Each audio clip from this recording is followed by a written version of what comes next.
Are you tired of your Loom recordings piling up in one chaotic list?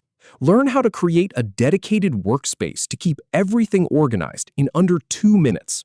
First, we'll create the workspace. Then we'll add members and finalize it. Lastly, I'll show you where all new recordings will be saved.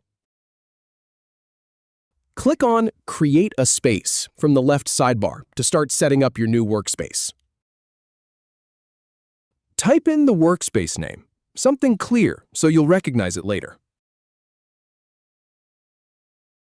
Now add members. You can invite the people you want to collaborate with. Once that's all set, click the Create Space button to finalize it. Click X to close the dialog. New recordings will save here. If you have any feedback or if any info is inaccurate, please leave a comment below. We'll do our best to answer or redo the video if needed. Thanks for watching.